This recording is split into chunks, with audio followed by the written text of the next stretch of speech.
we have someone recording, because I'm sure more folks would have been here if they were able to get here. I'm gonna start by amending our agenda as our first order of business, and I would like to make a motion to add 2 topics to our agenda, and that would be setbacks and the natural, we'll say in the gravel, I'll just say it that way. Under new business, so that would be a motion I'd make, and the rationale being that is I ended up having a conversation with Alex 2 nights after I sent out the agenda, and he gave us the green light to keep working at task at hand.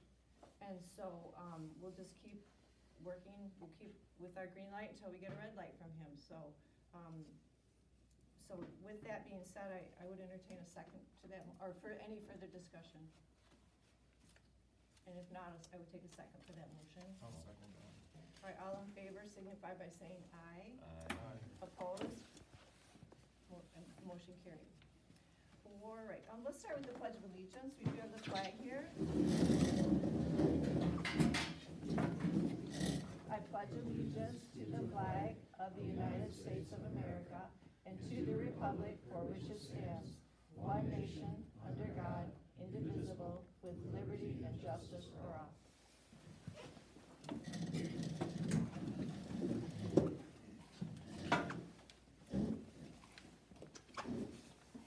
All right, a few new faces here. We have Curtis, our zoning administrator, Ruben Shell, our planner from Beckett and Rader, and Cindy's our recording secretary. There are minutes on the table. Our minutes are 21 pages long, but if someone doesn't have access to the internet, there's minutes there for your perusal. And at this time, I would entertain a motion to approve the minutes if there are no edits or corrections. Motion. Motion by Travis, second. Support. Dave, all in favor, signify by saying aye. Aye. Motion carried. Okay, I do have some announcements, or excuse me, correspondence is what I have.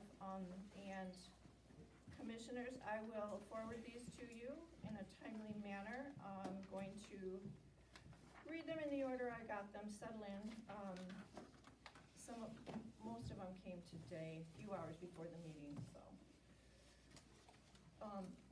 I just want to, for the record too, I have been advised by our attorney, I don't have to read these, but I know it's important for people to be heard, and I think these are important to read. So this first one's from Greg Zimmerman. He's Ellsworth, Michigan on Lakeview Lane. He writes, Banks Township is a wonderful place to live. We have a great combination of farms, natural features, small villages, residential areas, and businesses. This didn't happen by accident. It took a commitment to protect what we have. I applaud the Planning Commission's recent decision to continue the protection by maintaining Banks Township zoning ordinance. I encourage other commissioners and boards to follow that lead. The zoning ordinance provides guidance for land use in a way that balances economic activity with rights of residents to safe, healthy place that they can enjoy living in. It also protects the natural environment, our ground, surface waters, keeping our place that people want to live and visit. I fear that eliminating zoning opens the door to incompatible uses that risk health, safety, and reduce the rights of property owners to clean, healthy, attractive environment. Unregulated land use might also lead to reduced property values. Reading through the ordinance, one sees that each zoning district permits a wide variety of land uses and recognizes additional special uses that can be approved.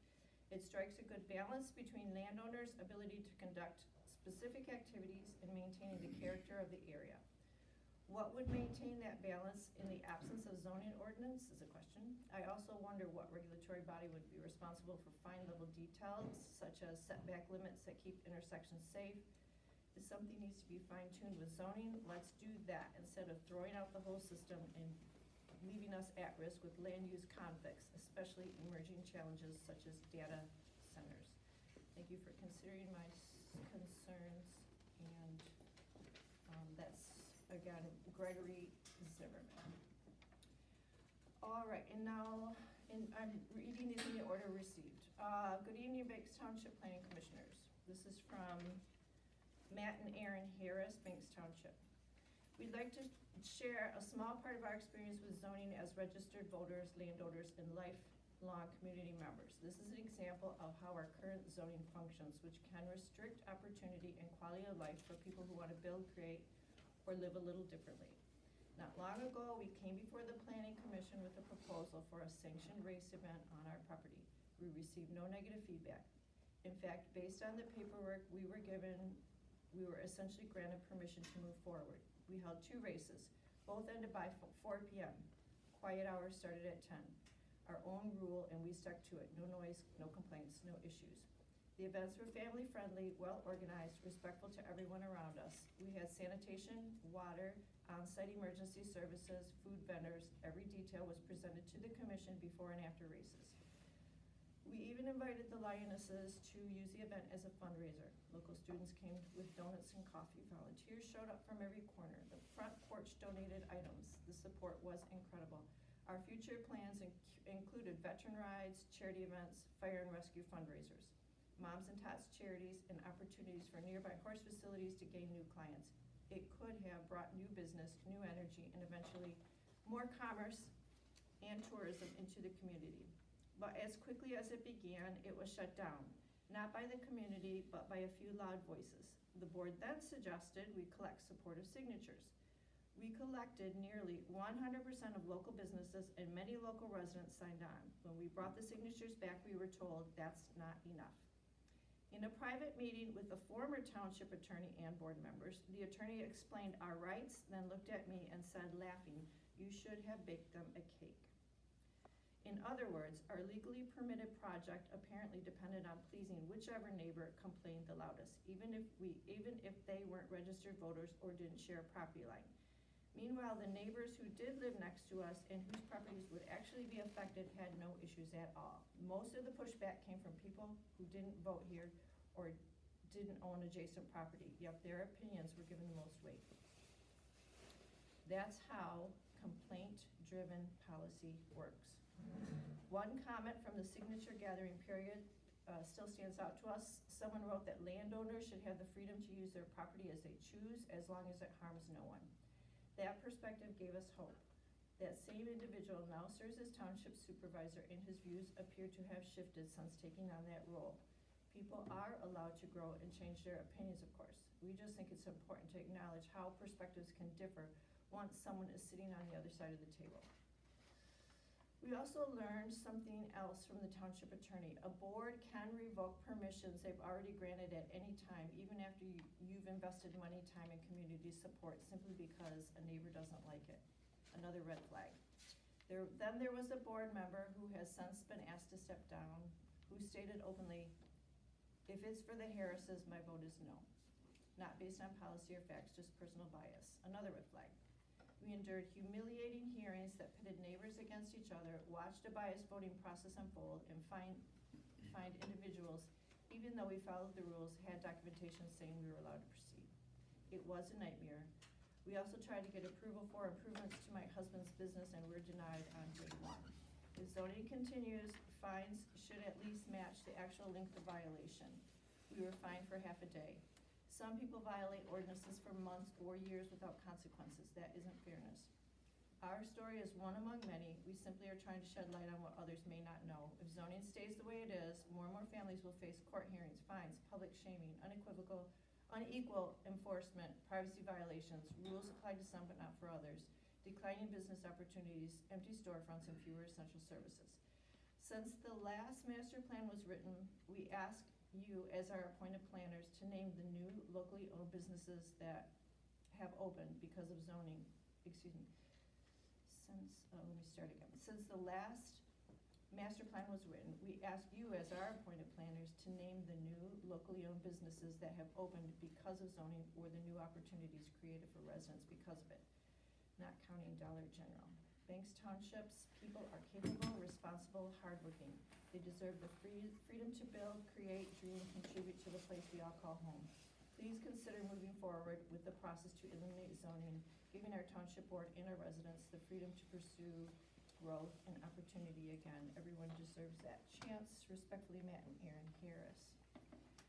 Then, again, a few hours ago, I got a letter from Donna Harris. This one isn't gonna make sense to you. until we get to the two-family dwelling. You may remember at the November 18th meeting, one of the last comments that Donna said is, would she be able to look at the draft of the ordinance of the two-family dwelling? And I said I deferred to council. And at the end of the meeting, I did ask our council, who was standing there, and she said, yes, Donna may have a draft of that. So Donna, this would be some technical issues Donna has for that. She says in line 16th, I don't believe agriculture should be stricken or replaced. It just kind of goes on, and I'm happy to make this part of the public record. But she has some things she would like corrected in the draft. So I'm gonna set that aside. We can refer to that later if you want. Then a few hours later, same Donna and Dave Harris. I have a few comments. This is the last one, guys. I have a few comments for tonight's meeting that I'd like to have read aloud, please, and included in the minutes. Complaint-based violations have been discussed as pitting neighbors against neighbors. The practice was implemented in the early 2000s after Marv Rubin, trusting on the board and I think PC member at the time, made a motion to direct the zoning administrator to no longer, quote, go around looking for violations, unquote, and require violation complaints to be made for zoning administrator. The complainant's name would be anonymous. County zoning was turned down in 1970 due to a large part of the diversity of our county.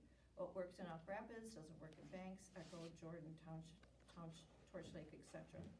Individual townships did desire to be zoned, and the state laws were clear about how to implement zoning ordinances. Bank Township, along with several others, appointed a committee to develop language for the ordinance, held public hearings on the proposed language, adopted the ordinance by the Township Board Resolution in 1978.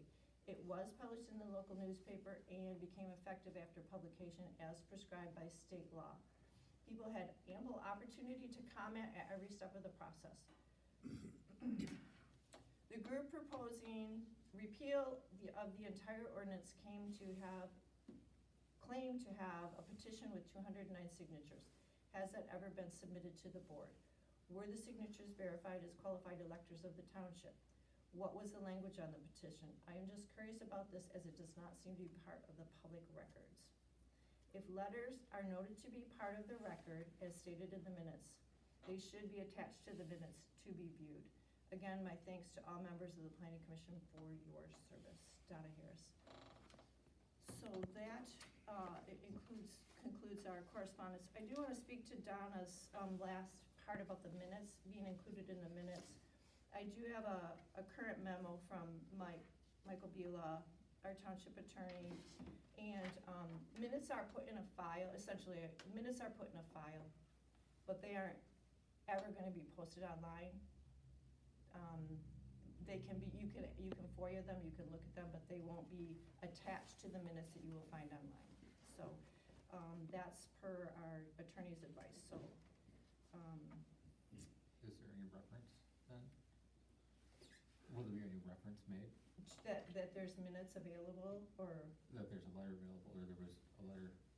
Yeah, so now Cindy's recording that we have correspondence. The board records that we have correspondence. Okay, You so- want something more than that, or? No, I mean, if that's, if no one knows about it, no one knows to even look. If it's in the notes that It is. Donna sent Don Harris sent in a letter and correspondence regarding this, then yeah. Yeah, and I've heard Donna say that before, she wants the letters to, but our attorney said no. So that's that. Okay. Public comment. You have 3 minutes. I just have one question, and you can answer it later in the meeting, whatever, but I looked through the agenda, and last month, a major part of the meeting was a special use permit, and I don't see that on here tonight, and I was just wondering about, if we're gonna get an update on that? Yes, we will. Okay, thanks. I'll let you know the status of that, or Curtis will. Okay. Any other public comment?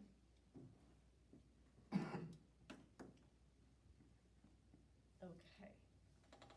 All right, stating reports, Dave, ZBA. The meetings are so mixed up. December I gave 4th. an update of the ZBA approval at the last meeting. Mhm. We had a meeting last Thursday to approve the minutes of the ZBA hearing, Okay, so that's all we've done. okay, super. Curtis, anything you wanna update us on? Nothing new, we're at 34 zoning permits for the year.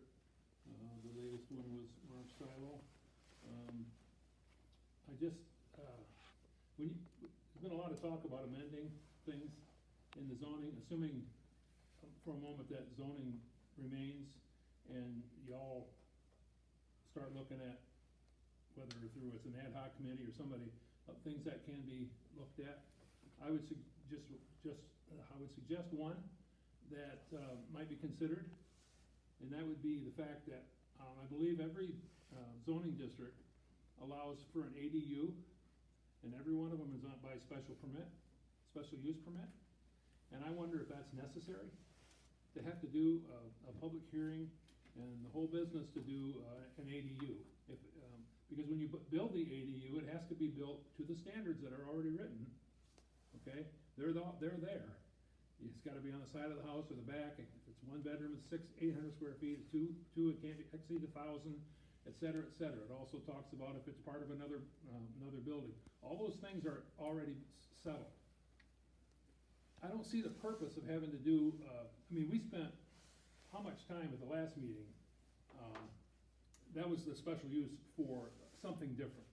But, when you apply that to an ADU, as long as the people are following what we've already set as a standard for that, is there a real reason that it has to be done by special use permit? Just my thoughts. Spitball a little bit, something to look at, think about, because that just seems a little bit excessive to me, because I really can't see a situation where if they're abiding by all the rules, that you wouldn't allow it. So, almost seems like by default, if you're covering all the bases, that seems like an extra step. Unless you feel that anybody within 300 feet needs to have input on that, and that's why you have to have a special hearing. That may override everything, I don't know. It just, from my perspective, it just seems like anybody that's been wanting to put an ADU on, as long as they're doing it right, they're getting approval for it. So, that's all I have. Just something to Okay. think about for the future. Yeah, thanks, Curtis. I welcome any fine tuning that we need to do. And the decision and order that was sent to Pat Bearden, Yes, I sent Okay. it to him. and that's where that stands, as far as we know. The decision and order that as the result of the hearing, those were sent to Pat, and I have heard nothing more from him, No, so. I haven't either. I Okay. sent it to him. Does that answer your question, Mark? Yeah. Okay. Richard? Okay, our last board meeting was on, last month, sometime after our last, public, after that, public hearing that we had a meeting the next night, or very soon thereafter. Anyway, we had a significant amount of public comment at both ends of the meeting again about zoning. There was some concern about a conflict of interest that some board members might have with this whole zoning issue, but then Alex shared a communication from our attorney that indicated that there is no conflict of interest when zoning as a whole is at issue. Under new business, we made a resolution to distribute the master plan that's been worked on for a good while. So that's complete, and it's been distributed as required to all the neighboring entities. We also agreed to do a request for proposals for a planning firm as we go into the new year. We discussed a public safety substation in Atwood. There was interest on the part of the sheriff's department in having a deputy located there, so it would, we're gonna look into different ideas, but it would be in conjunction with the existing fire hall, different things we could do with that to potentially EMS out there as well, and the sheriff's department potentially having a substation there. But there's lots of preliminary work to be done, and Alex is working on that. We approved $10,000 for 4 new fire department radios, and then we also agreed to extend the loan that our township has made to the Jordan Valley EMS to January 20th. They continue to be in dire straits over there, and Alex is serving on that board, and he asked us to consider extending because they can't come up with money, so we didn't do that. That's it. Thank you. Any questions for Richard?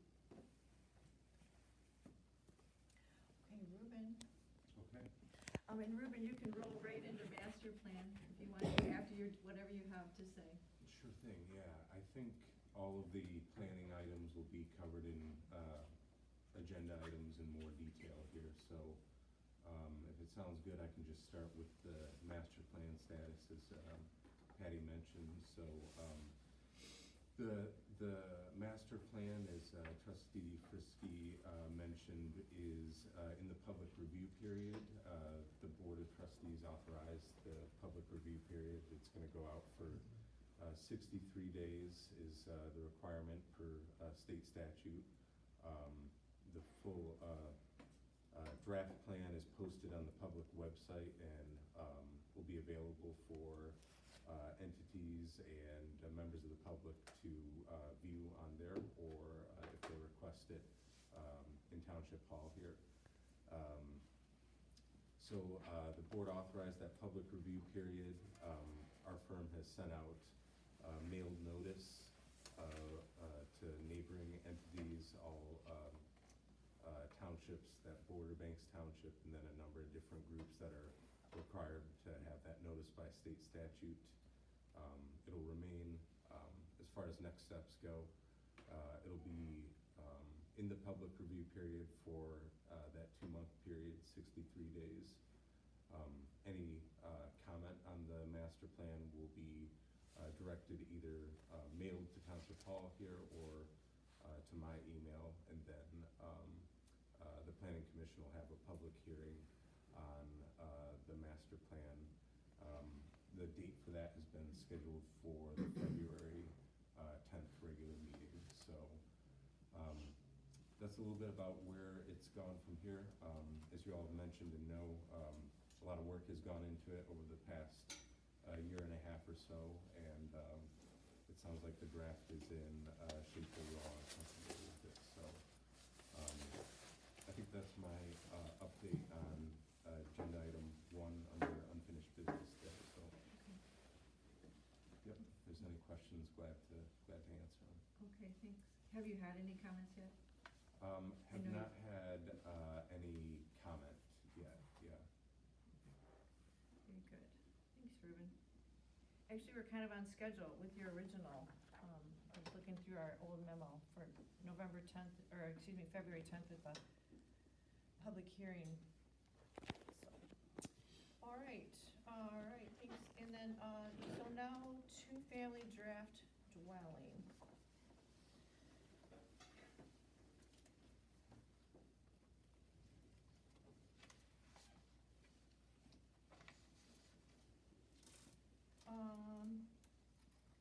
Yeah, we, as a planning commission, initiated a text change. It's within our right. There's 4 ways a text amendment can happen. A citizen can ask, we can initiate one, the zoning administrator can initiate one, the board can initiate one.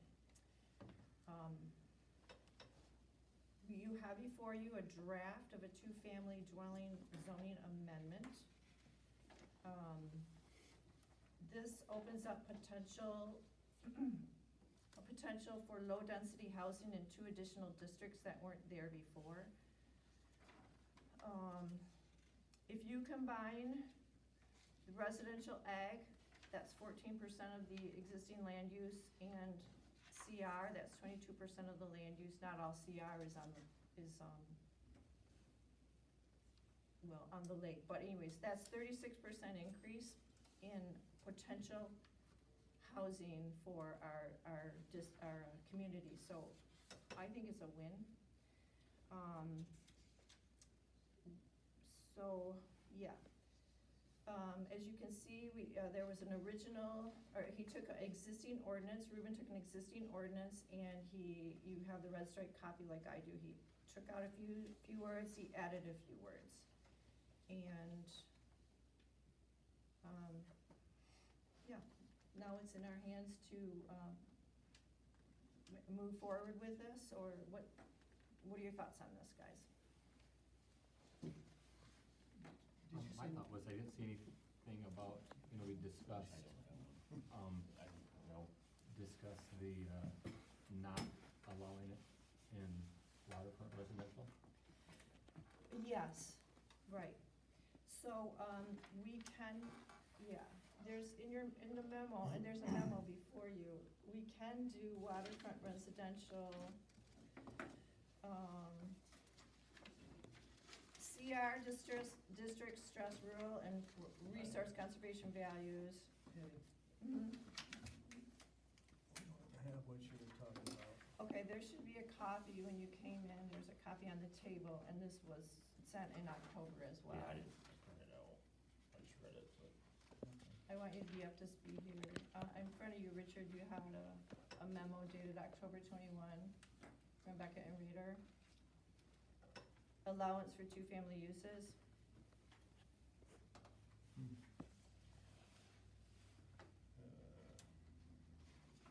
Don't have it. And, the only thing on the table out there was the agenda.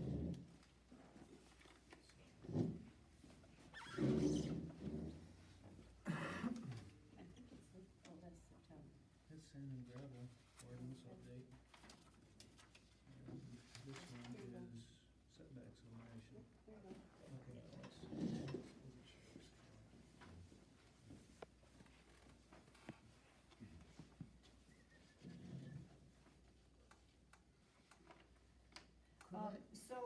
So we had, remember we voted to allow multi in all districts? And, the memo that we got from Becca and Rader said, you guys, that's not reasonable. We don't have the infrastructure for that. We don't have public sewer, we don't have everybody has their own wells. So multi means 5 or more, a dwelling of 5 or more. So a smaller or more reasonable thing would to allow duplexes or two-family in these two additional districts, Ag and CR. So, yeah. Ruben, is there anything you wanna add or fill in here?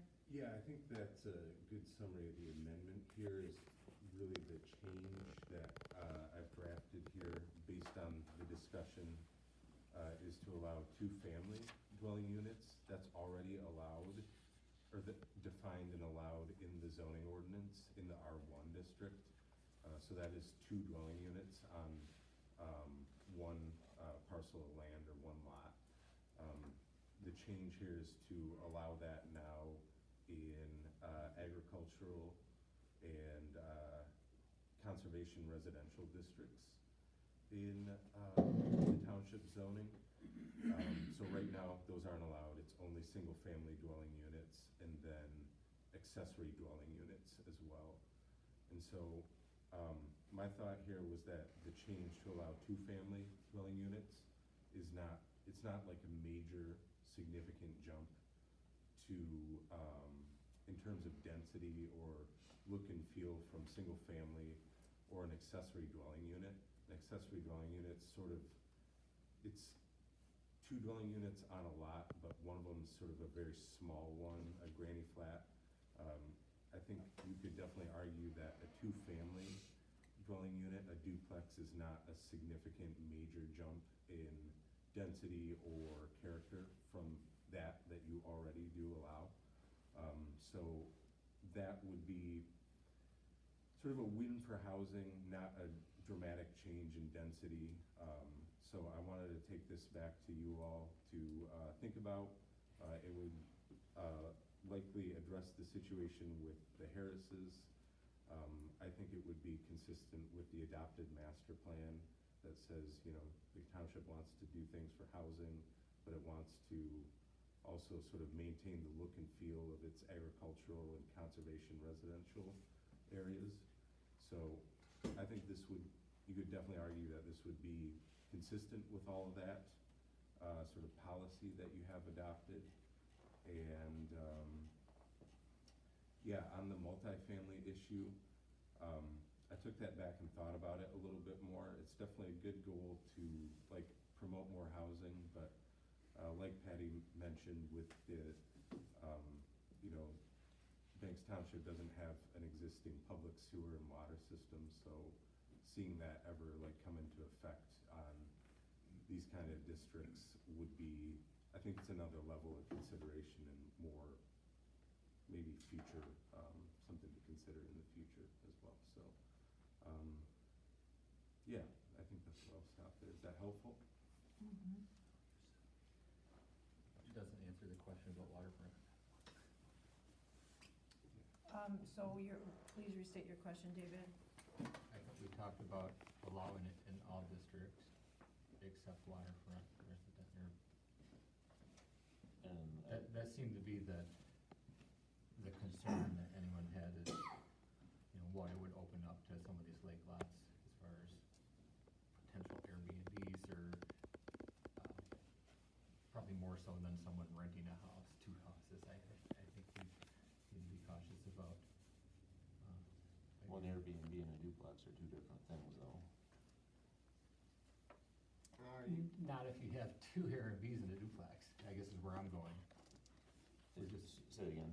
if you had a duplex that you're renting out both units as an Airbnb, Okay.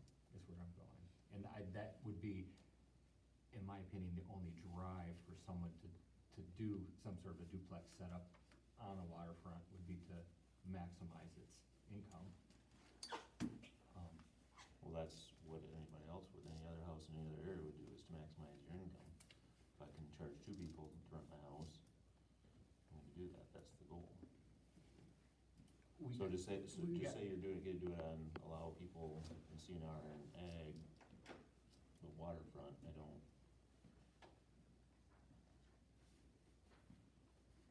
We either allow it or we don't allow it.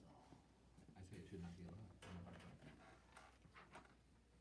I think that they can be separate, sorry to interrupt you, Patty, I think that they should be separated. I'm all for having the ability to have two-family homes within the township. I think that that would be incredibly advantageous, but to retain the property values that we have, with the highest property values being waterfront and lakefront, traditionally, and anyone can sit here and I'd love to talk about that more, but traditionally, land values and home values are substantially higher where you have single-family homes on waterfront as opposed to opening up two-family homes on waterfront. And I think that that would be something that we would want to take into consideration in moving forward with that.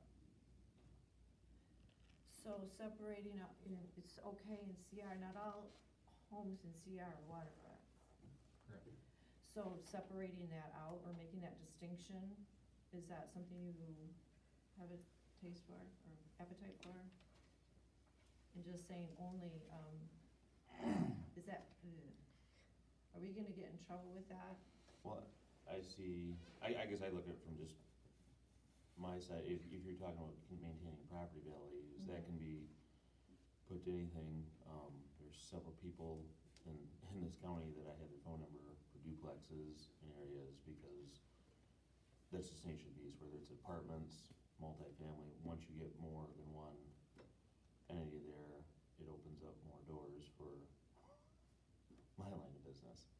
And so there's a lot of people I had to call in the middle of the night to ask if you had a key, so I don't have to boot your door in.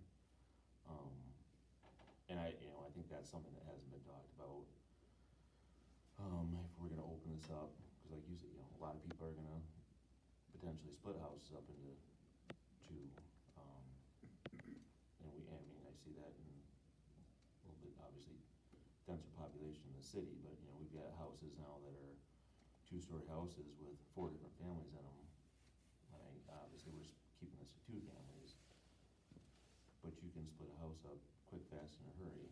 And also, I guess I don't agree, but, if we're gonna allow it, then we allow it. We don't choose who can do it. It's either allowed use or it's not allowed use. I'm concerned because I wanna go back to the original motion that we passed was to allow multifamily dwellings in all zoning districts. And then really without any further discussion, we just got back from Beckett and Rader that that was unreasonable, for the reasons that Ruben just reviewed. I just don't think that's right. I think one of the biggest things I keep hearing is the multi-unit would be a problem because we don't have city sewer and water. We don't have that kind of infrastructure. I'm certain that health department regulations would take care of those kind of things. I can tell you that we have our bunkhouse, which has 5 two-bedroom apartments and dormitory housing for 20 people. And we have a massive drain field, and it passed health department, there's no problem. We have no issues. So to just say we don't have infrastructure to do that, I don't think we have to police that. If you built that today, Richard, with what you're running it as today, you would not be doing it. You get into that 5, that 4 is that breaking point, you start getting into fire suppression that's required, which, you know, what kind of a well that would require. Fire separation, there's a fine line in that multifamily from the 2 or 4-plex, and number 5 is it. That's why you see the structures built the way they are. And fire suppression requires an enormous amount of water. So the drain field might handle it. Do you have the well to handle it? Anyone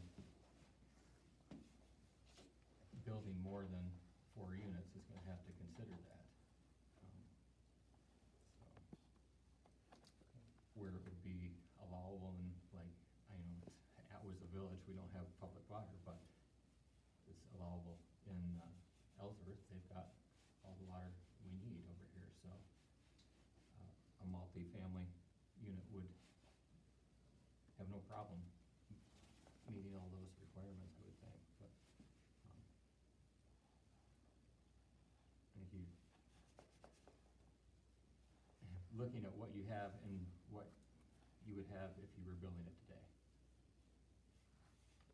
Different set of regulations when you were building it for you know, your on-site residence versus multifamilies and the separations, and especially when it comes to fire separation and water suppression or fire suppression.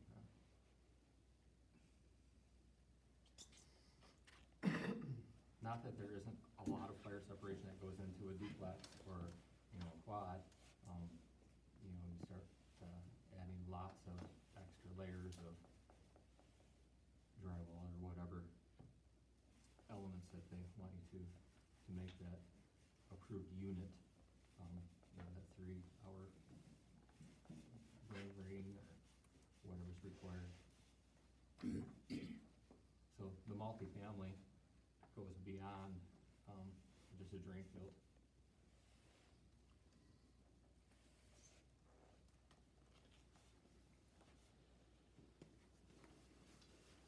And the duplex would take care of a lot of problems, as we found out after Dave and Donna's issue. There's multiple throughout our township that have been affected. Everyone's turning everyone in for everything, so there's more than just Dave and Donna Harris sitting back, waiting for this to be resolved. All right, do you want to just revise this to, not include CR and just have it be ag, allowed in ag?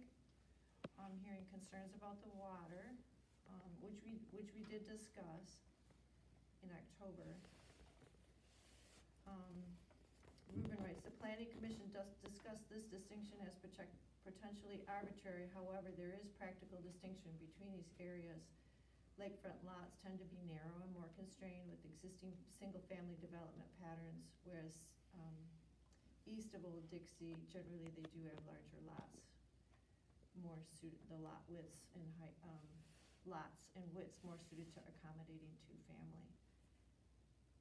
So you could keep it in CR, but just not have it be, lakefront.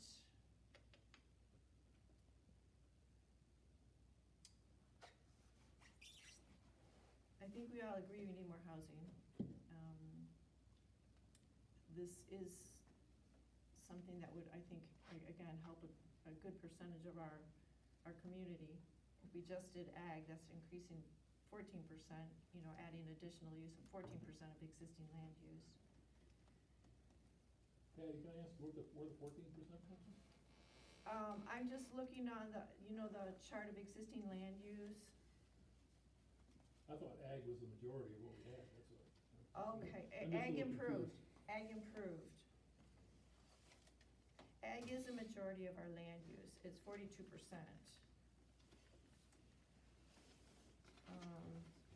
Of existing, in the old master plan and the new master plan, they use two different terms. In the old master plan, it's ag, what is it? In the new one, it's called ag improved, and it defines property as occupied by a permanent use or structure. In the old master plan, it's called ag residential.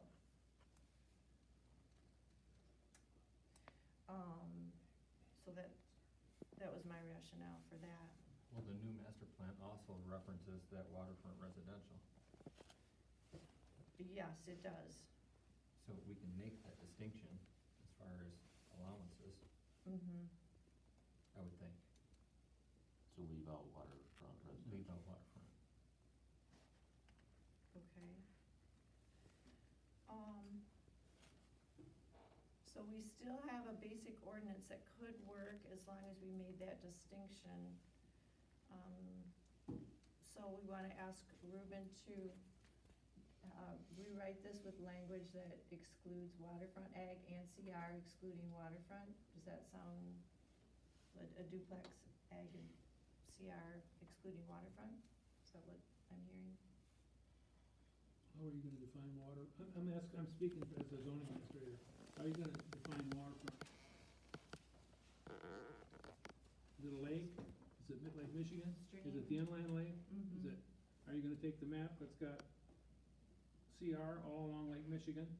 And then you come in halfway to Ellsworth, up from Little Torch, there's that swath down there, that's all CR. And then you get over to Ellsworth and you're along Lake Ellsworth, that's CR. Is that little section considered waterfront? I mean, you got Toad Lake in there and you got Torch Lake, are you gonna split those off too? Yeah. I'm just asking, Yeah, it's gonna be good an interesting map that you draw. Cause I mean, there's a perfect example with Toad Lake with farmers, Mr. and Mrs. Farmers, and actual farmers is, you know, they own half the lake. Mm-hmm. But their house is not on the lake, so can they do a duplex or not, because the property is lakefront? Would a distinction of navigable be the difference between the two? Maybe that's a question for. I just know the questions I'm gonna get or the decisions I'm gonna have to try to make. Well, that's not fair. I mean, that's a simple distinction that would take care of it. But like Toad Lake's navigable. You can't go from one lake to another lake on Toad Lake. No, but you can access it. You can access it, but a navigable, if I'm, and maybe I didn't say the right terminology, but a navigable to me means that you can go from one lake to the next lake to the next lake. Doesn't necessarily mean you can use a flotation device or a boat on it, it just means that you can traverse from one lake to another. And maybe that's not the right terminology for that, Ruben, might lean on you a little bit for Mhm. what we could potentially put in there to associate the difference between a navigable or a lake that you can go from one to the other on versus one that is more what I would consider, this is the wrong word for it, but a private lake or and things of that nature. Because as far as the law is concerned, navigable means you can get a, whether it's canoe or something through it, so that's to like, you know, so like the creek that runs, touches my property and goes through the Mikes and Talent Mill. Is there a river through there? Absolutely. Is it navigable? No. You can't walk up the stream and say, oh, I'm in the creek, so you can't, no, it's not navigable. Okay. So, you know, like that, you know, there's different, like you go hunting, you can't go hunting, you go fishing on Toad Lake without permission from anybody, it's a navigable waterway. So if I can get to it by off a road or, through, so that's gonna, you know, that's just another one of those loopholes, it's gonna have to be looked at. Yeah, okay, I think, I mean, we could define Lake Michigan, the chain of lakes. Everything outside of that is a mud lake, like we're talking about, inland lakes. The 6 or 8 that we have. Dave, do you know how many homes are on Harwood Lake? And how much of that's still in Antrim? Is any of that in Antrim? Up on, Don't know if Up on any of it, Parsons back lot there. maybe this south end. And if it is, it'd be just the south end, and there's one house. Well, yeah, there's that, yeah, that very south end might be.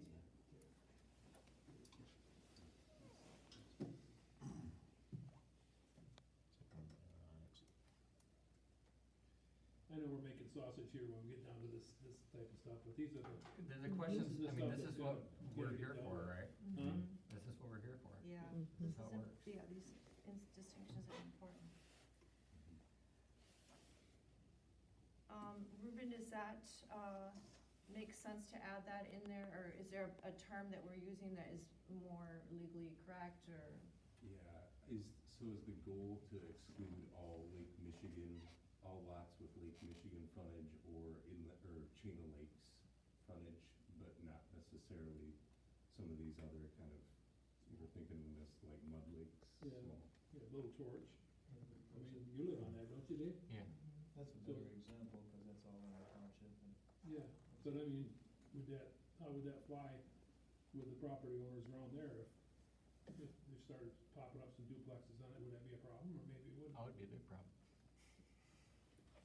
So Yeah, is that something that needs to be excluded along, does that need to be an addendum on the Lake Michigan chain of lake? Well, I think that goes back to the mud lakes versus Lake Michigan. I mean, I don't know. That is a private lake. There is no access unless you have access, so. Same thing with Carpenter. Yeah, Carpenter, Moblo, South tip of Harwood isn't. Yeah, just a little bit there. I mean, totally. Out of all of them, might be the only one that you can launch a boat there on the north end Probably. legally. I think, yeah. What else is there? Skinner, Lyman? Lyman Lake, Eaton. Eaton, again, all privately owned. I mean, to an extent, so.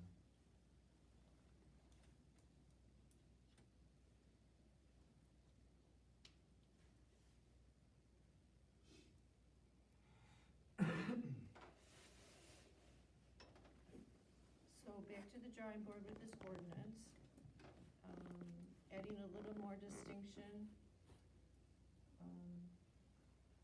with the waterfront, and making sure to, yeah, I actually am a little unclear on what the goal is here now. Also remember that going down Rushton Road, there are properties in CR that, yes, there are all those on the water, but then there are separate properties that are on the other side of the road, but still in CR. So are those gonna be allowed, and that would fall into the Harris case, is that side of CR gonna be allowed, but not on the lake side? So, again, when you're putting a fine point on stuff, just saying. Yeah, I think I can take this back and find a way to protect the inland water bodies in Lake Michigan frontage. I do think one thing to get concerned with is like the level of distinction between making it apply on this lake or that lake, it can kind of like, the more you do that to the ordinance, it can make it a little bit like complicated and difficult to administer. I don't know if Curtis, you would agree with that, but, Have a multicolored map, I can tell you that. yeah, I can take it back and find some way to protect the lakes and make those more excluded though, if that sounds good. And maybe if you could put a little more, shed a little more light on what you guys are considering waterfront residential. I mean, if we're gonna move towards this in our master plan to try to, I guess, get that established, is that going to be a new district, or is it just a description? So the waterfront residential, that's definitely an interesting topic. That has been in the master plan, in Banks Township's master plan. It was in the 2019 master plan, and I do think it was back before that, that it had that waterfront residential land use category. To my understanding, it's never been a zoning district at all either, so it's in the master plan, but not in the zoning ordinance now. And so,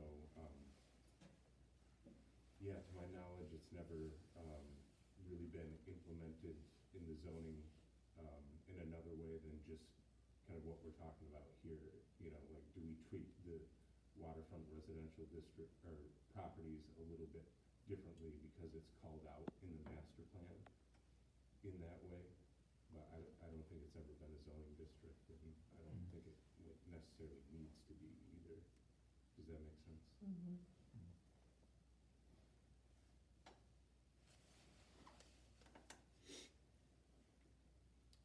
Okay, any further discussion? So we'll, make a motion to, do we need to make a motion to send this back to you to reword it? No, I don't think there's any official Okay. decision. We can close the business item. Okay.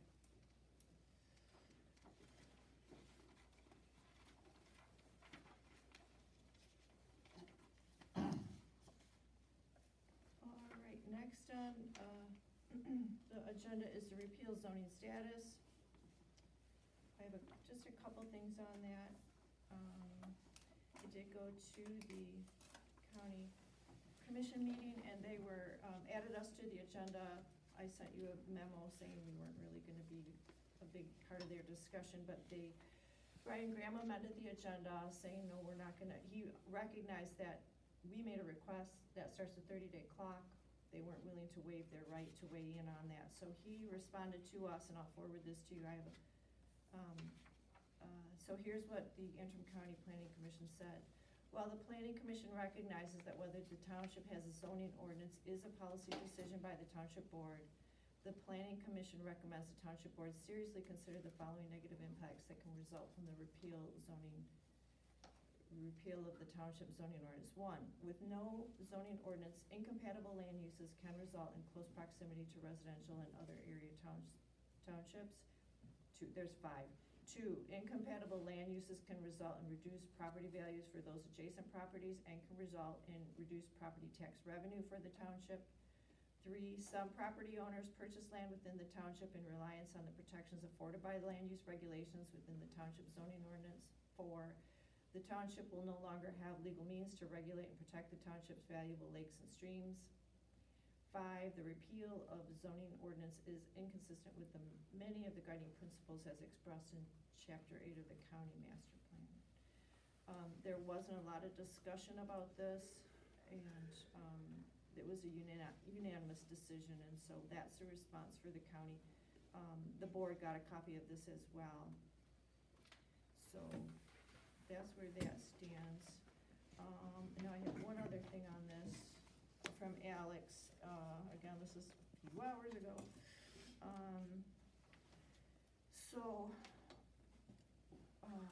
He asked, discuss tonight with the PC some dates that might work with him. We did receive a certified letter asking for a public hearing. We're required to hold a public hearing. As a part of the ordinance requirement, we shall request the planning commission attend the hearing.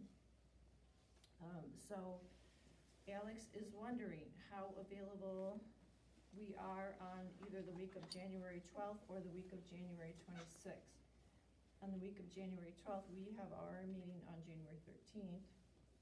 He's not available the week of the 5th or the 19th, or at the end of the week, January 26th. It's when end it- of the month, Pardon me? end of the month, Yeah, not end of the week. I'm sorry, end of the month, yeah. So, we both thought we don't want our meetings to get bumped into, it would be a separate meeting. You know, he doesn't want it part of his meeting, I don't want it part of ours, so. The week of the 12th, we have a meeting on the 13th. You wanna do it that Monday, Tuesday, Monday, Wednesday, Thursday, Friday? Monday's school board. Okay. So that's Monday, January the 12th, is you have school board? I believe, no, hang on. I believe so, yeah. So, but the, Is it the same night that, the school board's the same night as the township meeting, no? it's the first meeting of the holes on the first Monday, the second Monday is the school board.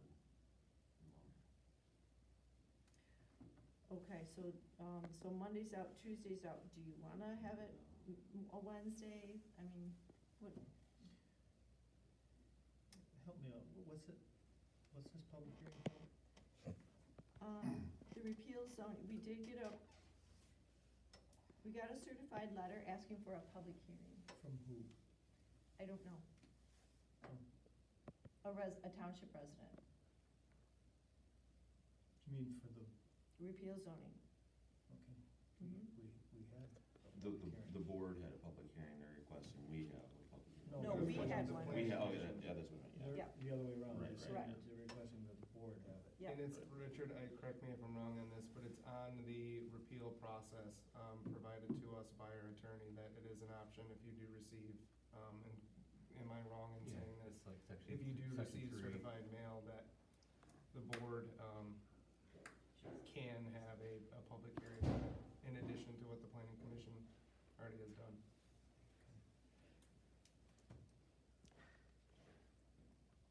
So, Can or must? It's requested. well, we have to be there. It's requested. Yeah, we shall request the planning commission attend that hearing. Yeah. You're gonna be there already. You'll already be there. Heavens. I can do Wednesday, that What? works for me. Wednesday, the 14th. David? Sure. Maybe you wanna pick Richard? a couple dates? Pardon me? Maybe you wanna pick a couple dates? That's a good idea. Wednesday the 14th, and you wanna pick something closer to the week of the 26th? So after the 26th, I'm available any night that week of the 26th. Does anybody have conflicts? I have my calendar maker here with me. Oh, okay. I'm good any night but Thursday. That'd be the 29th? No, the 29th? I'm good either that Tuesday or Wednesday, the 26th or the 27th. Okay. Yeah, I'd rather go later, not have it 2 meetings back to back. Okay. Our meeting's already on my birthday, unfortunately. Oh, darn. So then- January 19th. Shoot. I The came to your 13th. meeting on my birthday.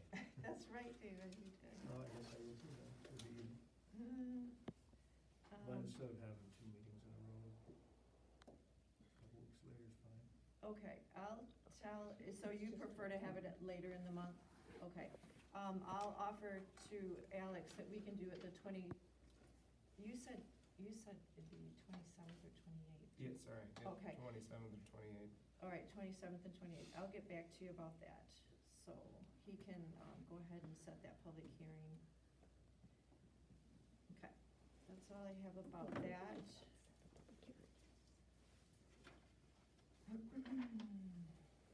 What else do we got here? Okay, rolling into setbacks. Back to setbacks, guys. You have a memo in your stack from me regarding that. I did talk to Curtis about this and you may or may not remember, we don't have to, I just wanted to get the ball rolling on this again. I had sent these surrounding townships, what they did. I'm not sure how beneficial it'll be because the population is so different from ours, and like Helena Township is 17 miles. We're 45 square miles, they're 17, and the population, it doesn't match up per se. There's quite a variety, as you can see. You can do a lot. Elk Rapids is pretty tight with their, they eat up a lot of land with theirs. So I was talking, as I said, I was talking to Curtis. If you take ag and ag improved, ag is 35%, ag improved is, well anyways, that combination is 42% of existing land use in Banks Township. If you move that setback from 35 to 25, that would be, help a lot of people in in the township. So that's one idea. I guess my question is we have a motion on the table to completely eliminate, correct? Well, we voted, that's what the vote was that got sent originally, that we were gonna eliminate and just go with the road right away is what got voted on originally. Okay, so in an effort to keep pace with what we need to do we need to make a determination on that? And if that fails, then discuss what we can change, or I guess procedure-wise, that's my question. Okay, good question. In the memo, you'll note that removing we're talking front setbacks only. Correct. And removing front setbacks is inconsistent with our master plan. And just not a very good idea for snow storage, road maintenance, safety, road function, community character, statutory consistency, master plan consistency. For those reasons, I would be opposed to removing front setbacks to just road right away.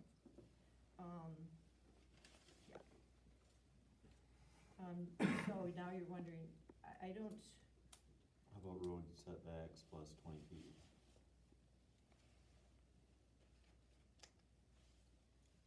in which district? Whatever, well, some of the stuff in Atwood is already covered by MDOT, but you can't, On 31, Yeah, we 31 can't. corridor. so, again, for ease of enforcement. We have setbacks there too, on top of MDOT's setbacks right away, Right, That's correct, and I don't think that we're. we can't override MDOT. No. No, we can't override, and when we're having this discussion, we're not discussing the ordinance that keeps the 31 corridor, is that? No, So we're just discussing here what we have in 6.09 schedule regulations for our zoning districts. We're having the discussion of how we wanna move forward in ag, CR, R1, and so on. Yeah. Front setbacks only.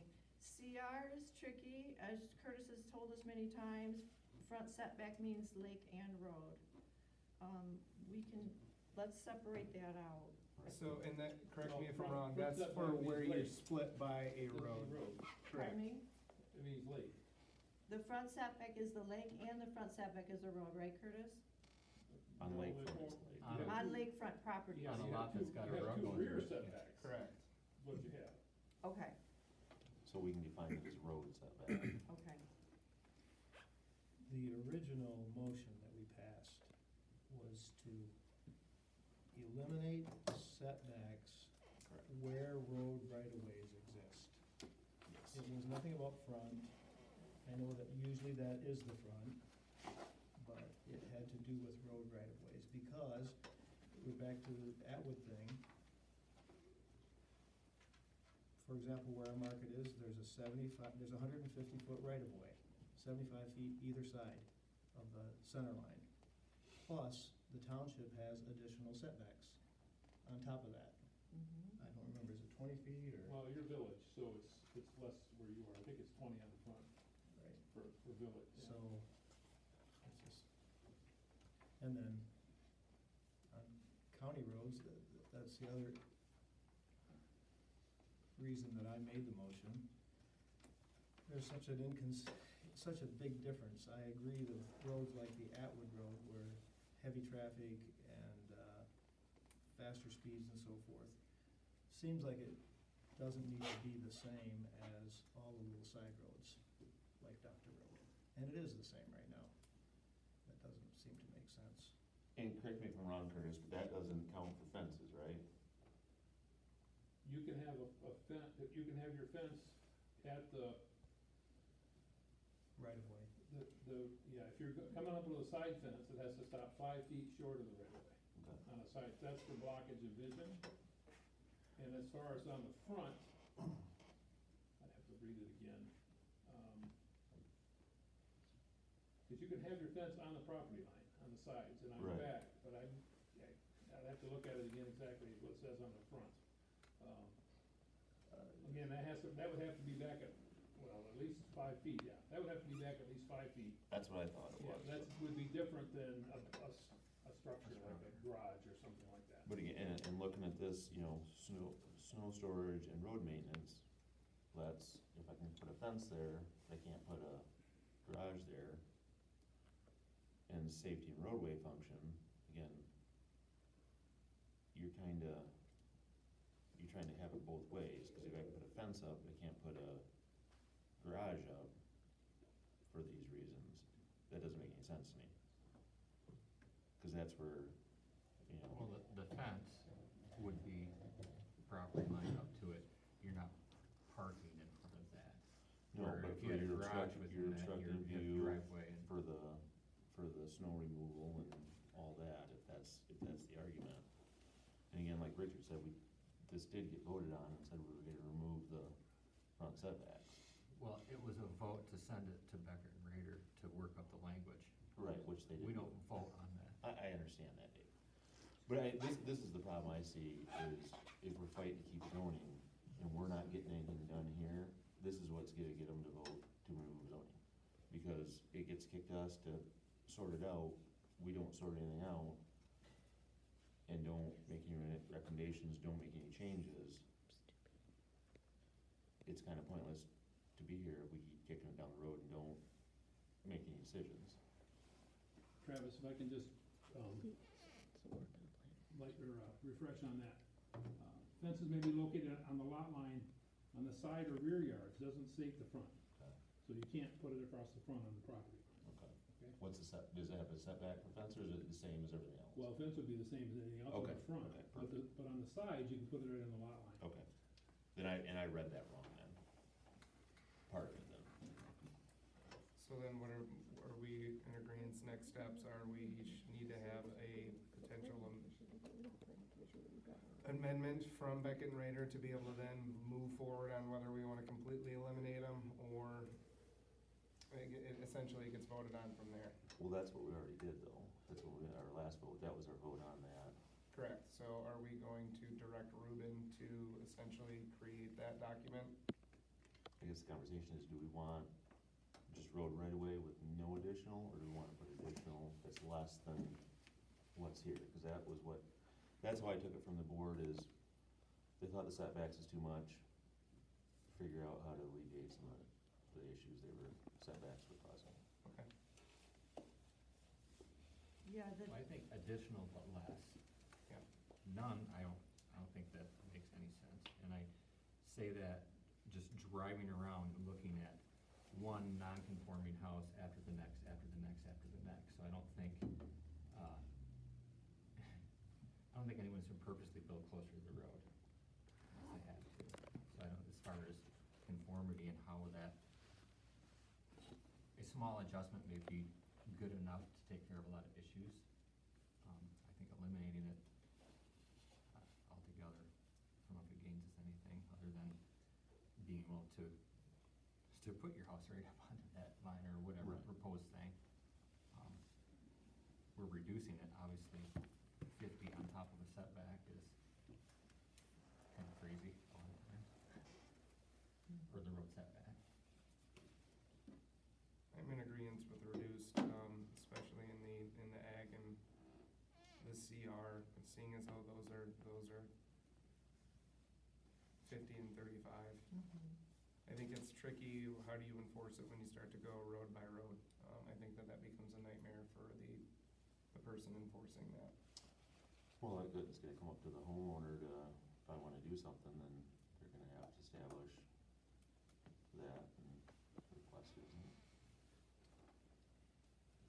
I think yes and no. I guess I go back to what you and I talked about, the last time when we had our meeting, is that you ask and then the administrator's not totally certain, and it creates this long line of communication with some gray area. Whereas if we can make it very much so black and white and not leave it up to interpretation or having to go through a couple hours in a phone call to an attorney, I think that would be more advantageous than, Well, I guess I look at it, if I wanna build something and I know it's gonna be 20 feet past the road right away, then I'm gonna have to get it surveyed. You know, that's gonna be me having to show Curtis, here's my survey, this is where I wanna put my footings.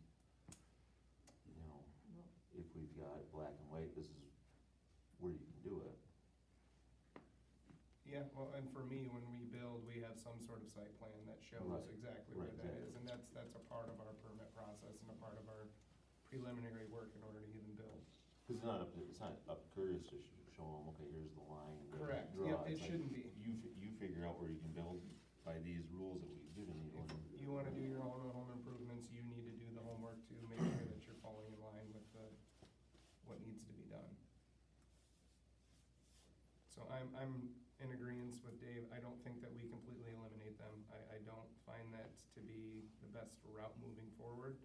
But I do think that we have the conversation of reducing them in our zoning district and how we wanna go with that. I would make a comment that in agricultural, I think we could go down to 20, and in CR, I would think 25, but that's just my initial reaction, and I'd love to hear what your guys' thoughts are on that. My reaction was 20 for both.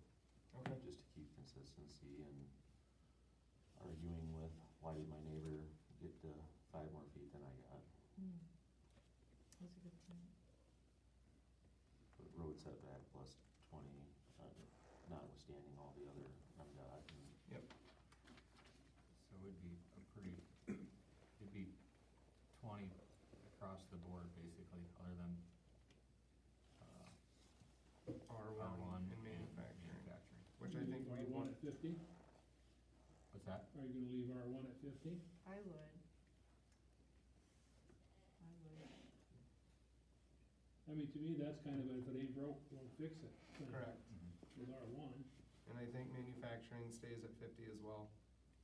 And that keeps us pretty consistent. Yeah, we're 20 or 50. You know, not a 25, 20, 25, 15, 35. 35. 7.5.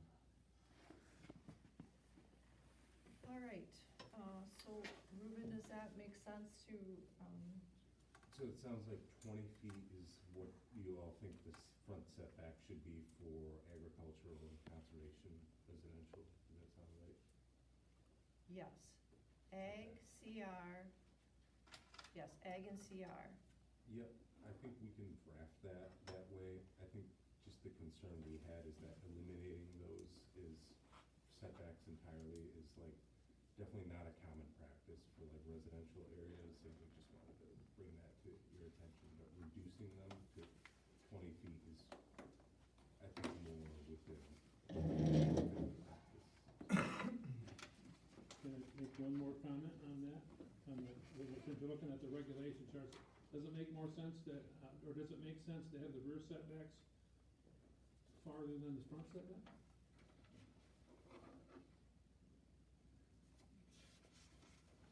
I'm just, I wanna know how many people have come, well, we just talked about a rear setback, didn't we? You and I did. How many people have a problem with rear setbacks? I haven't really had any. Okay, That's because that's not where the it's, rubber meets the road, it's on the front, you know? I mean, right, But I'm just saying, looking at the numbers, yeah, does that really make sense to have your front ones only be 20, but you're saying, but you gotta be 35 feet off your back line, only 20 off the front? Kinda looks a little off to me, but. Just based on looking at 3 others, right? So I'm not gonna say that this is the end-all be-all, but that's consistent with Helena, Bel Air, and Elk Rapids, is that none of them are equal to one another. Now, again, that's just based on these 3. I again, I don't really care which way you go, I'm just pointing it out, it's. But Curtis, the front has the road right away too, so that's an additional. The front. Yeah, well, that's right. I think for the time being, we just focus on the front. Yeah, that's true. That's Yeah. true. Yeah, your rear, I think you're more likely too to have neighbors rear to rear than someone that wants to build closer to the road, Mhm. and that's where I think you get the Well, contention really, from, yeah. he's read all night. Well, and Cindy just pointed out to her husband that you don't have road right away to add on the rear lines. That's Right. why the whole issue is about the. Correct, good point. I think it's too complex that you can't pick and choose roads, but again, it doesn't make a bit of sense. And, we're utilizing the land as much as we need to, for example, where our market is, but it doesn't make sense to add another 20 feet to a 75-foot right-of-way, but too complex to pick and choose. Now, Richard, that didn't affect your parking lot. No, and we understand, NDOT can plow up our parking lot anytime they want to. Just like they can take our sign down and make us move our flagpole if they ever need to do something. But there are things you can do, right, you just can't build a building there, I understand.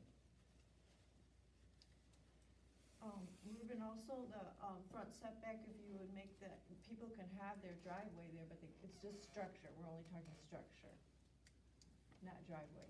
I believe that's how it applies now, that setbacks don't regulate driveways.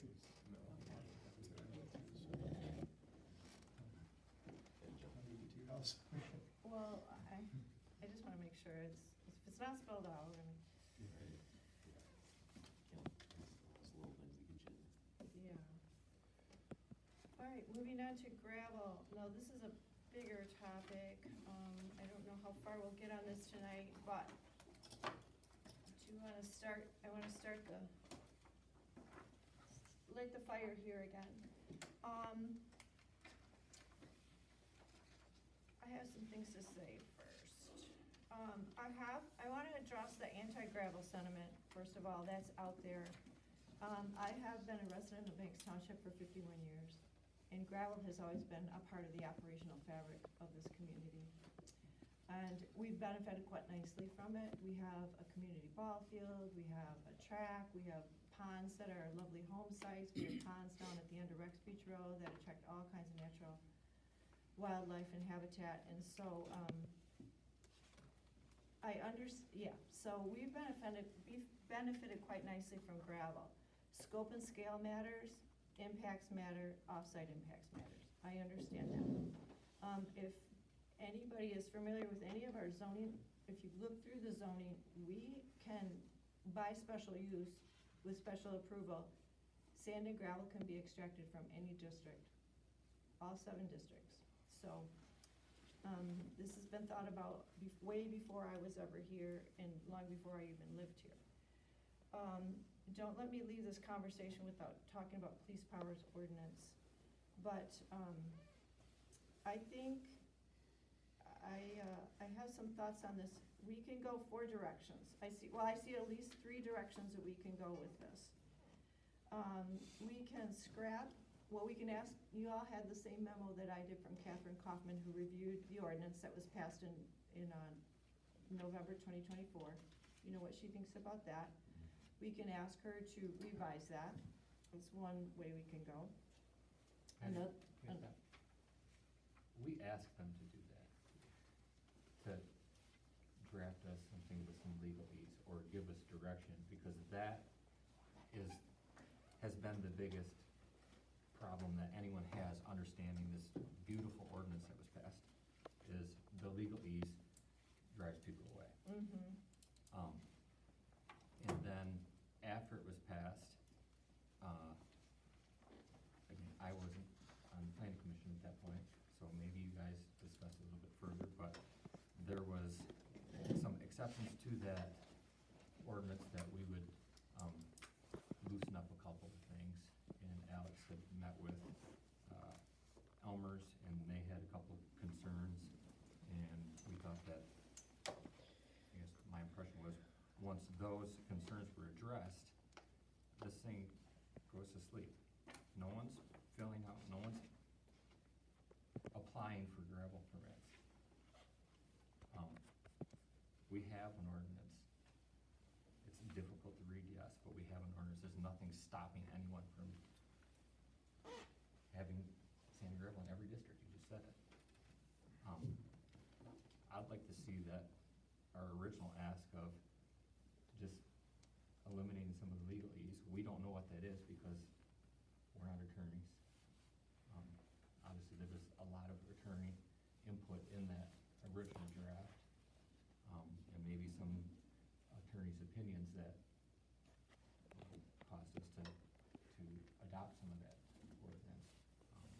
But getting rid of it, starting over, I don't know that that was the ask Well, ever. Yeah, she had two more points she was Yeah. gonna make besides scrap, so. Right.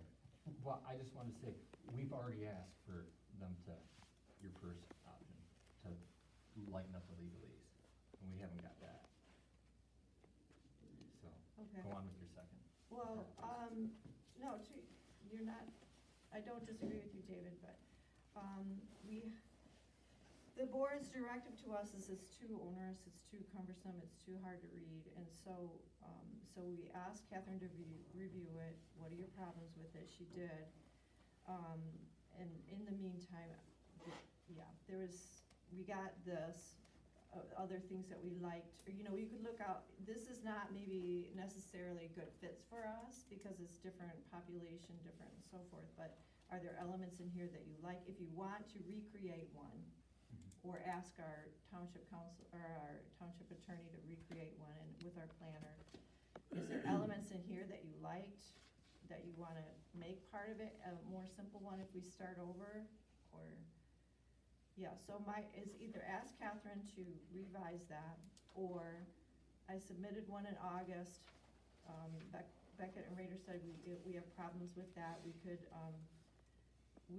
beef that up, we could add protections to that and specificity that they said was lacking in that, or we could just start over, so. And I'm willing, there's more options to go forward, but. Well, I guess my issue reading through it was not only the legalese of it, but just looking at how it was written is, you know, again, I'm not doing sand and gravel, but looking at it, how, again, I brought this up before, I don't know if you were at that meeting. If I had to farm, how you want me to, the sand and gravel, where I can, okay, I'm doing this, well, now I gotta backfill here before I can move here again. Or you're you know, how it's written, well, I gotta change this equipment, you do here, I can only do this so much, and then redo it here, and then I gotta go back here. That's just not good business practice, you know? That was one of the things I saw, the amounts, I think it was, one of the things I know was 2,000 yards of, however, about, you know, I just got a quote on my driveway. It's gonna take 3,000 yards of sand and stone to redo my driveway if I do the whole thing. I mean, you know, What's that to do with that? just how, some of the writing, like where the 2,000, it was one of the things I saw was restrictive on how much you could take out at a time, and there, that was just one of the things. You can take out 100,000 yards a year. There is a reference there, but again, it goes back to, we keep kicking the can down the road, and again, I don't think the answer is Beckett and Radar redoing it, I think the answer is having, Catherine, we have a combination of what you submitted and what we have, Okay, and to make it so it's not so complicated, not so restrictive, but we still have all the checks and balances, so the water's not affected, the neighbor's not affected. Well, I know she's written a number of them, she's worked with a lot of townships, specifically on sand and gravel, and is an old veteran, so if we want to have her revise, we can ask her to revise that, it's an option. It was, so, if that's what the direction you wanna go, we can do that. And kick it back to her. I think Nicole would, I don't know how that works, like, Nicole works for that practice. I don't know if Nicole would be, well, that's not ours to figure out. We can just ask Catherine to revise it, if you wanna go that direction. Patty, just a comment, because I don't think any of you were necessarily on any, a lot of that conversation over the past time this was going on. I think one thing to remember is, the reason it's written the way it is because they wanted something that had already been challenged in court. And there was a lot of concern about how much, if you change too much, then is it gonna not hold up? So I think that's why it's so legalese, et cetera. So if And they can our peel new that council- out of it, you know, if they can have the same content with different verbiage, I think you're right on. And the new attorneys feel different Yeah. than our old attorneys about it. There you go. That, so, going back to that, you know, they're our attorneys, they're the ones that gotta defend it. Yeah. Yep. If we expect them to defend it, we can't take their ammunition away, right? Right. So, if the new attorneys that would be offending it, or defending it rather, you know, we've gotta give them everything they need, and she's Yeah. done a couple of them. Yeah, It's an ordinance that you're not building an addition, you're not putting a garage, you're not, a lot of these other, it needs to be complicated, to an extent, because these are, we're not worried about Travis Chalice. You don't have, But it, the property or the financial backing that some huge aggregate company does that can come in with very little or zero regulation. That's who that's written for. right, but you still have, the state has regulation. They still have to, there's hoops they gotta jump through. And if you've added on all these extra hoops to jump through, just to say you gotta jump through hoop, and then, you know, again, and you've got, it goes back to my point is, we all have our opinions, but we're here representing the township, and if you've got half the township over here on one side, half the other township here, our job is to make it fit for everybody. Some aren't gonna like some of the things, you know, it's a give and take. And again, that's what I see is, you know, well, this is how it was written before, and everybody liked it, and, you know, we can say that, you know, this is one of the letters they wrote, well, this, you know, here zoning, don't please everybody, every word in the zoning ordinance has been scrutinized by 5 planning commissions and 5 township board members, and public hearings held, and everything was considered. Okay, then we can say that about every ordinance and not change everything, not change anything. It was done perfectly, that's what gets you push where you're gonna lose zoning to a vote, That's why I see is that's our job, is to make it work for everybody, so it doesn't get to that point. Where we, cause nobody wants to start over with zoning, or lose all that.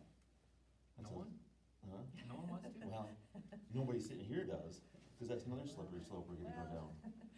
But again, if we can make changes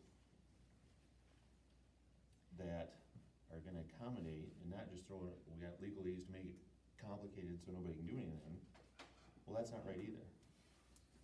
right.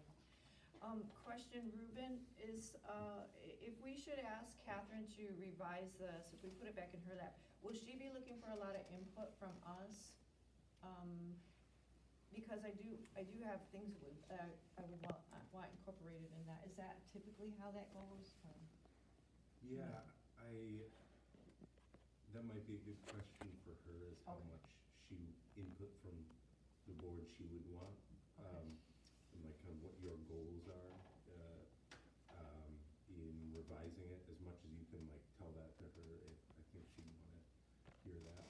Okay, Yeah, so she provided her comment. I recall Nicole's kind of opinion and advice back in October, before this was tabled, was that she thought the police power ordinance could kind of be eliminated and consolidated within the zoning, because they're kind of doing the same thing.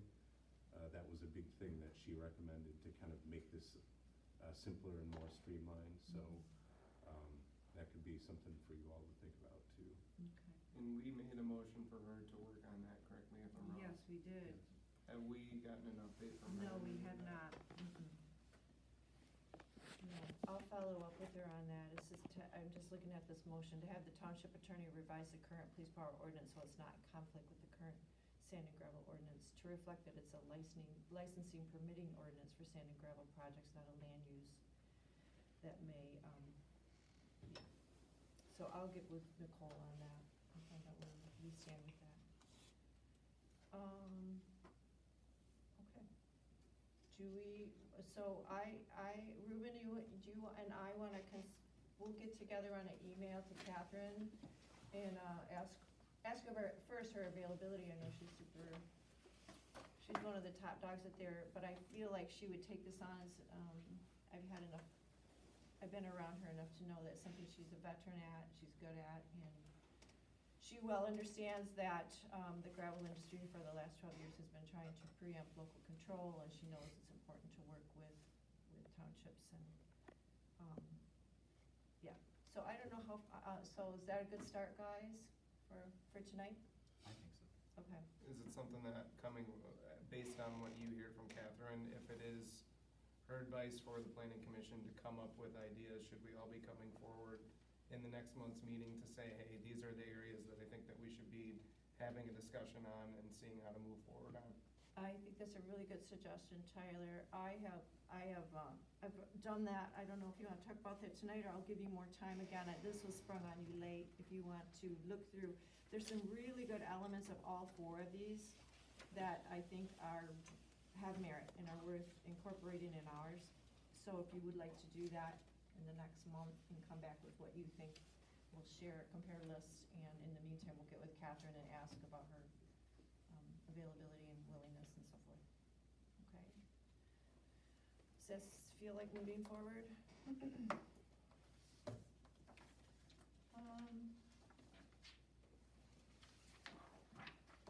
Okay, just a couple more items here, guys.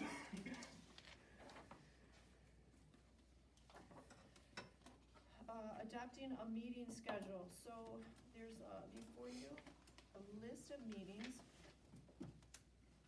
Anyways, you have it right here. I'm asking your availability. Do you wanna keep our meetings Tuesday night, second Tuesday of the month? Does that work for everybody? Yeah. Okay, I'll, I think this has to be worded as a resolution. Okay, I move to adopt a resolution setting the dates for the planning commission, to be these list of meetings, which I'll give to you, with the addition of, address and time. So it's Banks Township Hall, 6 p.m., and it would be the second Tuesday of the month. Support. Further discussion? All in favor? Are those, obviously, that, None of these are in conflict. I did look them up with a holiday or anything okay, like that. that's the first one. Nope. And, yep, note there, election of new officer. So, okay, support from Travis. And all in favor, say aye. Aye. Opposed? Okay, we'll come back. That'll be next year's meeting. And then the last thing I have to, it's just more of a letting you know that Ruben and I will work together on an annual report. We have to have a submitted annual report to the board. So we'll do that, and that's in a fancy resolution form too. And, we'll submit that to the board, I think in February. Yeah, I think the way that it's been done in past years is, planning commission has reviewed the report for the previous years at the January meeting, and then that gets submitted to the board. Okay. After you all, approve it and are comfortable with it. Okay, so we'll need to look at that next January. Yep, that'll be fine. Okay. Okay, any, yeah, that's what I got. Public comment?